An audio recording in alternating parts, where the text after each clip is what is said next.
Bon, la deuxième partie de mon intervention,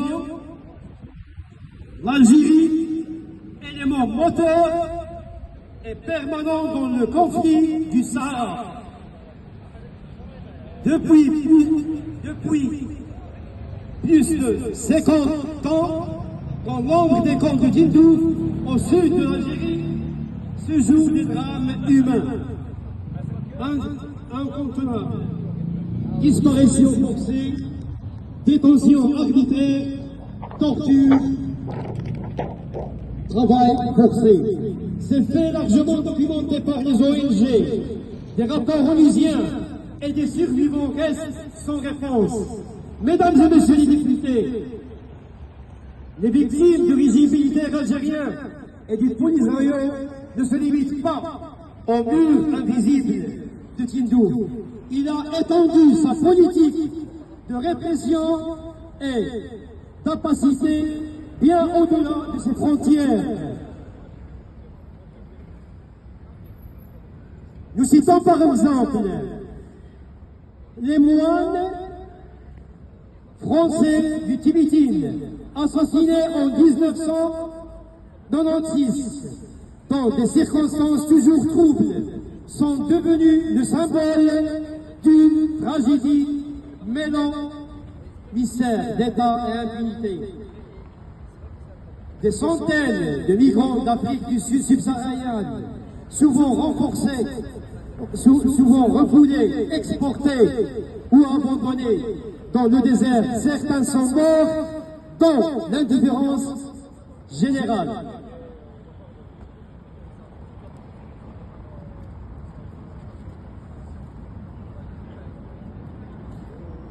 Des ressortissants croates, libanais, espagnols, américains ont été victimes d'enlèvements, d'instrumentalisation ou de rétention prolongée dans les zones sous contrôle du Polisario. Même des journalistes européens et des militants algériens de la Diaposa sont harcelés, intimidés ou interdits de séjour ou d'expression dans leur pays. Et récemment, l'effet marquant, 800 soldats algériens, dont 500 combattants du Polisario, sous le commandement du général algérien Taher Hamoud, capturés en Syrie et qui ont participé au génocide syrien. Aujourd'hui, il ne fait plus aucun doute que l'Algérie n'est pas un pays neutre dans le conflit du Sahara. Elle soutient politiquement, militairement et financièrement le Front Polisario, mouvement séparatiste qui contrôle les comptes de Tindouf avec les bénédictions et la protection de l'État algérien. Ce soutien ne se limite pas à la logistique.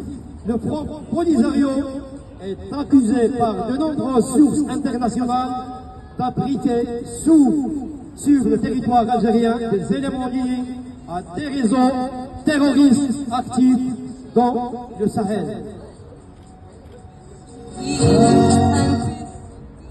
Cela représente une menace directe pour la sécurité régionale, européenne et internationale. L'Algérie porte ici une responsabilité historique et statistique qu'elle ne peut plus élucider. Nous vous appelons solennellement à agir. Le Parlement européen, garant des valeurs fondamentales, ne peut rester silencieux face à l'impunité persistante d'un régime qui refuse toute coopération avec les mécanismes internationaux de justice. Nous demandons la création d'une commission parlementaire d'enquêter sur les violations des droits humains en Algérie, y compris dans les camps de Tindouf. L'exigence d'une coopération pleine et entière de l'État algérien avec les rapporteurs spéciaux des Nations Unies, en particulier sur la disparition forcée. Troisième point, la suspension conditionnelle de toute aide ou partenariat tant que la vérité ne sera pas faite sur les crimes documentés.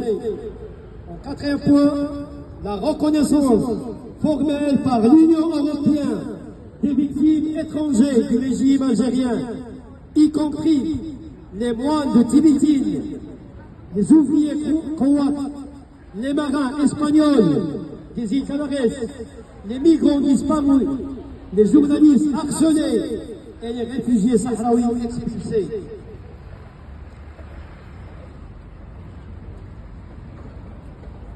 Cinquième point, le soutien à la saisie et juridiction internationale compétente, notamment la Cour pénale internationale sur les faits susceptibles d'être qualifiés de crimes contre l'humanité. Monsieur le Président, Mesdames et Messieurs les députés, ce que nous réclamons, ce n'est pas la vengeance, ce n'est pas la confrontation, c'est la vérité, la mémoire et la justice. Ce discours n'est pas une réquisition et un réquisitoire contre un peuple, mais un appel fraternel à que les victimes ne soient plus sacrifiées sur l'autel des intérêts géopolitiques ou du silence diplomatique. Pour les disparus de Tindouf, pour la libération des séquestrés, pour les moines de Tibitine, pour les ouvriers croates, pour la marine espagnole, pour les migrants engloutis par l'oubli, pour les voix étouffées d'Alger, Oran, Moussaranen et Tindouf, pour tous ceux qui attendent que justice soit enfin rendue. Merci.